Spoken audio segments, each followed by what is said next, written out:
नमस्कार एवरीबॉडी। आप सबको गुरु पूर्णिमा की बहुत बहुत शुभकामनाएं।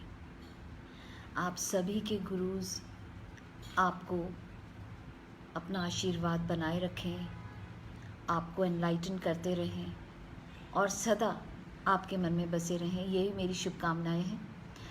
आज गुरु पूर्णिमा है तो मैंने सोचा थोड़ा सा गुरु पूर्णिमा के बारे में बात कर लें।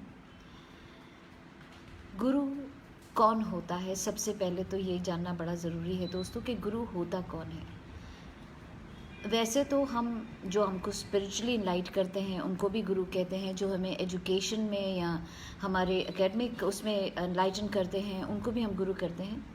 लेकिन गुरु होता कौन है? गुरु वो होता है विच डिस्पेल्स डार्कनेस ऑफ इग्नोरेंस, जो आपकी इग्नोरेंस में, यानी कि जब आप अंधेरे में होते हैं तो आपको उजाला दिखाते हैं, उजाले की वो किरण दिखाते हैं जिससे आप अपना सही रास्ता ढूंढ सकें। गु का मतलब डार्कनेस, अंधकार। अंधकार किसी भी रूप में हो सकता है दोस्तों। It could be in your thoughts, it could be in your knowledge, it could be you don't know the right knowledge. So अंधकार। और रूह कौन होता है? रूह होता है जो आपको रास्ता दिखाए। सो गुरु वो है जो अंधकार से आपको बाहर निकाल के लाए, आपको रास्ता दिखाए। सबसे पहले तो मैं नमन करना चाहूँगी परमहंस योगानंदा जी का, जिन्हें मैं अपना गुरु मानती हूँ और उनके रास्ते पे चलने की पूरी कोशिश करती हूँ कि जैसे उन्होंने हमें सिखाया कि एक अच्छा इंसान बनना बहुत ज़रूरी है, तो मैं एक अच्छा इंसान बनने की कोशिश करती हूँ।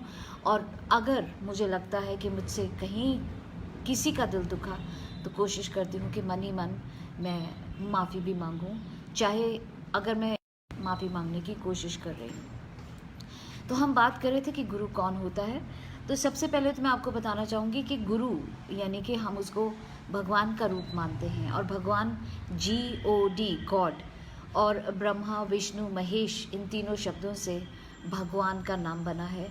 जनरेटर, ऑपरेटर एंड डिस्ट्रॉयर, यानी कि गुरु वो है जो आप में ज्ञान जगाता है। गुरु वो है जो आपके ज्ञान को बरकरार रखता है। और डिस्ट्रॉयर यानी कि गुरु वो है जो आपके नेगेटिव थॉट्स को, नेगेटिव थिंकिंग को नष्ट करता है। तो गुरु को इसीलिए भगवान का रूप माना जाता है। और गुरु को हम गुरु पूर्णिमा के दिन क्यों याद करते हैं? ताकि हम उन्हें कम से कम साल में एक दिन शत नमन कर सकें।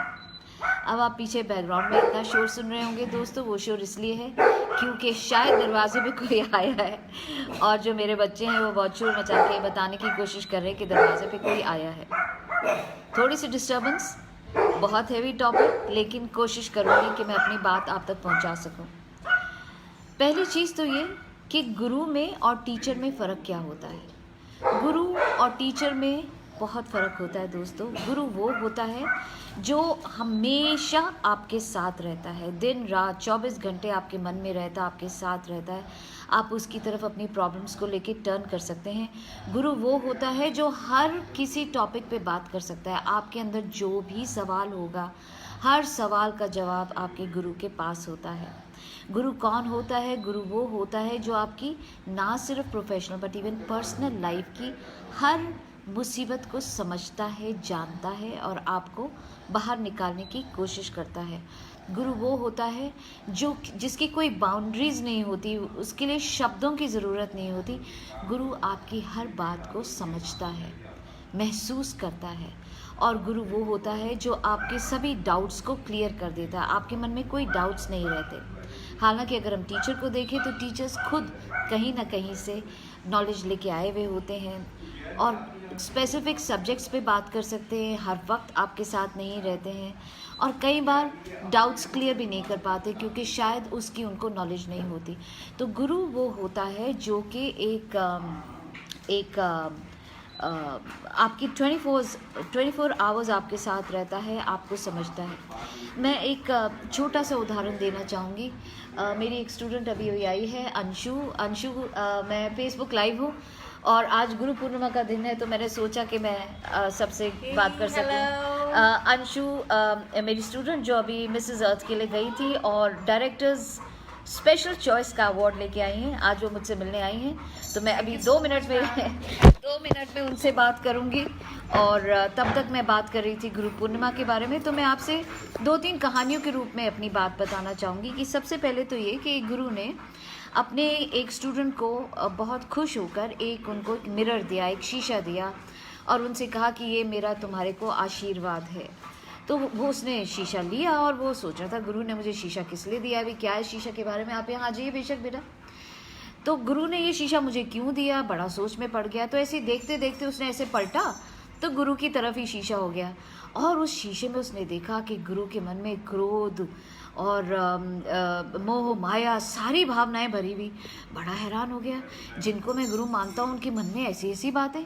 बड़ा दुखी हो गया। चलो कोई बात नहीं, चलने लगा। चलते चलते जहाँ से गुजरता उसकी तरफ शीशा कर देता और शीशे में उसकी मन की सारी बातें आ जाती, दुख दर्द सारी उसकी हर बात उस शीशे में दिखने लगी।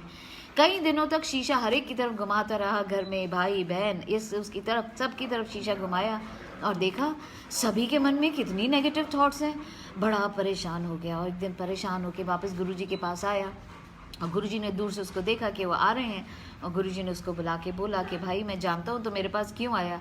तो उसने बोला हाँ गुरुजी मैं ये जानना चाहता हूँ, आपने ये शीशा मुझे दिया और ये शीशा जब मैं जिसकी तरफ घुमाता हूँ मेरे को उसके अंदर लोभ मोह क्रोध ये सारी चीज़ें नज़र आती हैं। मैं बड़ा परेशान हो गया हूँ, दुनिया में सभी के मन में इतनी इतनी बातें हैं। तो गुरु ने कहा भाई ये संसार है, संसार में रहते हैं तो ये सब चीज़ें तो रहेंगी, लेकिन मैंने ये शीशा तुम्हें औरों की तरफ नहीं खुद की तरफ घुमाने के लिए दिया था, क्योंकि मैं तुम्हारा गुरु हूँ। कुछ ऐसी चीज़ें हैं जो मैं तुम्हें बता नहीं सकता था, तुम्हें समझा नहीं सकता था और मैं चाहता था ये शीशा तुम्हें समझाए। अब इस शीशे को अपनी तरफ घुमाओ। और जब उसने वो शीशे अपनी तरफ घुमाए तो उसने देखा कि लोभ मोह क्रोध कामना थी, ये चीज़ें तो थी प्लस जिस लोगों से उसने बात की थी उन सब के प्रति भी वो द्वेष की भावना, वो नेगेटिव भावनाएं उसके मन में आके इकट्ठी हो गई थी और उसका मन नेगेटिविटी से भर चुका था। और गुरु ने यही कहा कि हम औरों के अंदर बुराइयां ढूंढने की कोशिश करते हैं, वो हमें नहीं करना, हमें अपने अंदर बुराइयों को ढूंढना है। क्योंकि अगर आप दुनिया बदलने चले हैं तो आप दुनिया को या किसी को बदल नहीं सकते, बदलाव खुद से आता है। जब आप खुद को बदलते हैं तभी दुनिया आसपास बदलनी शुरू होती है।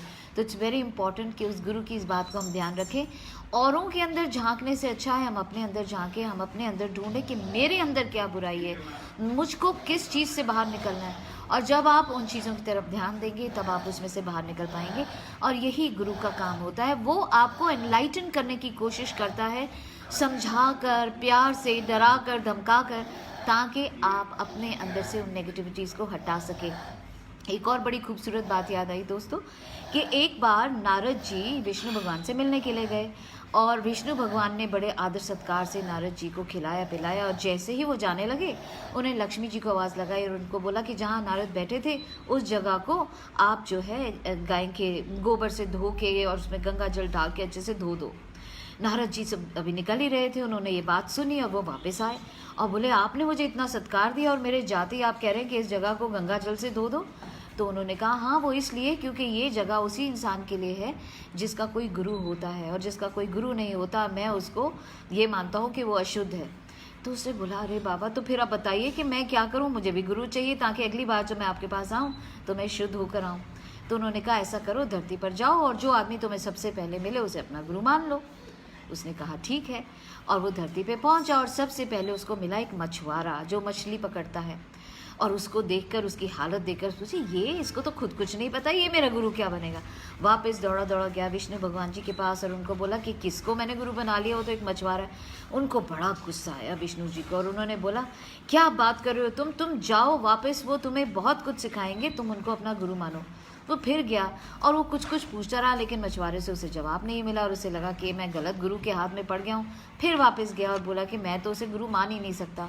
और जो विष्णु भगवान जी थे उनको बहुत गुस्सा आया कि तुमने गुरु की जो है उसकी बुराई करी है, तुमने गुरु के बारे में अपशब्द कहे, मैं तुम्हें श्राप देता हूँ, तुम्हें 84 जूनियों से गुजरना पड़ेगा। और जो नारद जी बड़े घबरा गए कि ओहो अब 84 जूनियों से मुझे गुजरना पड़ेगा, क्या करूँ। सोचने लगे कि ऐसे उस गुरु माना था उसी से जाके पूछता हूँ।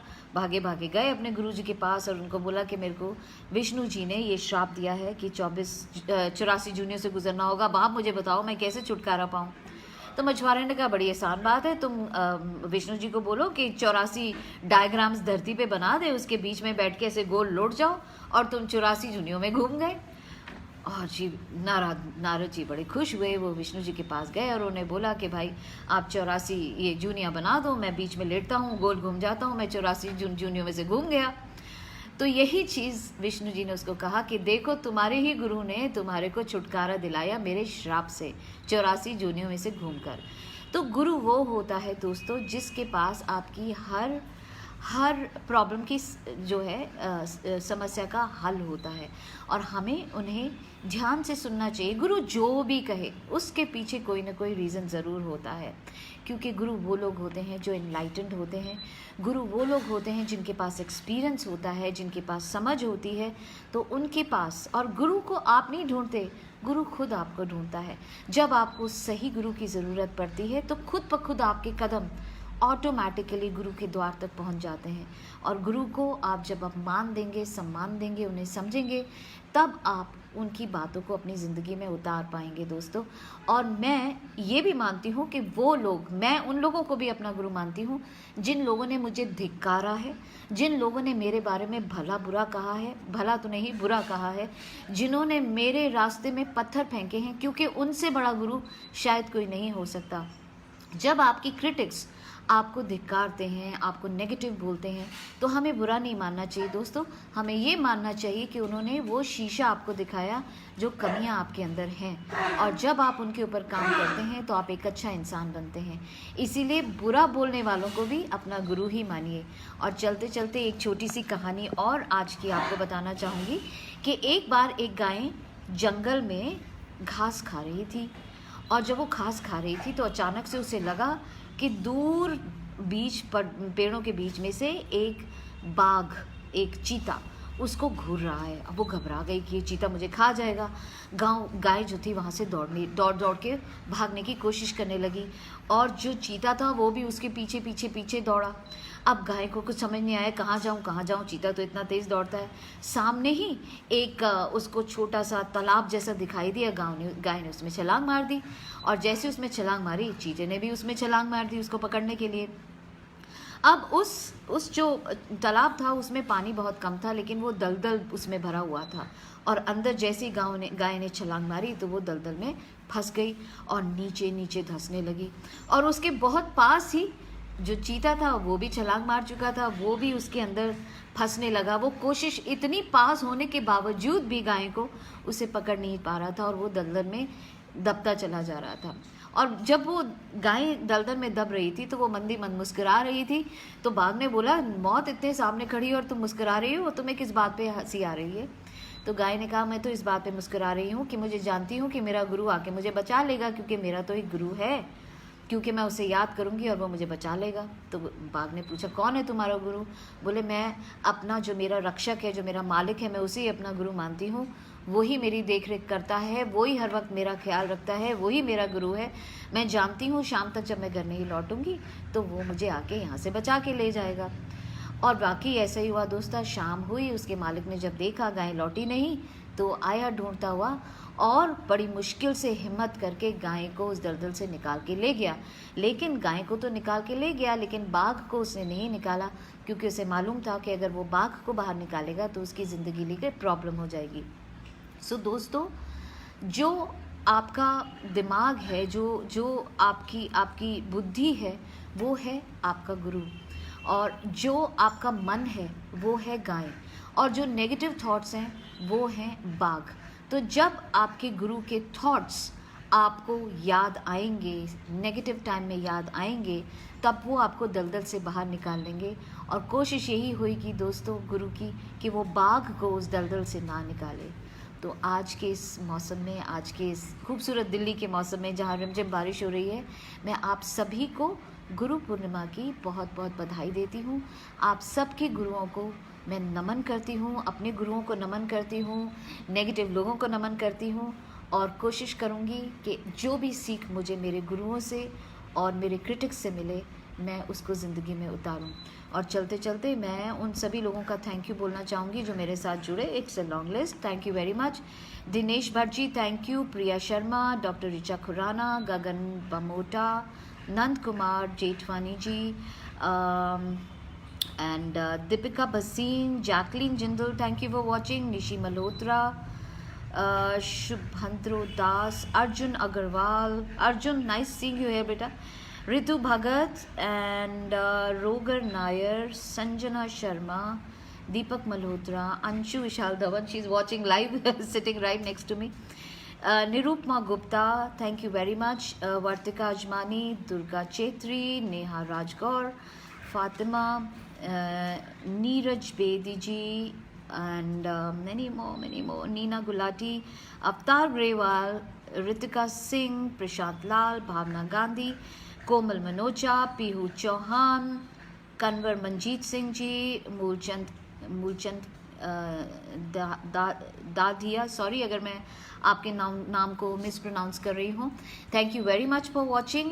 Have a wonderful day and a beautiful Guru Purnima. और मैं साथ ही थैंक यू बोलना चाहूँगी कीर्ति सचदेवा को और सुधीर बेहरानी जी को, जिन्होंने मुझे गाय वाली और नारद वाली स्टोरी भेजी.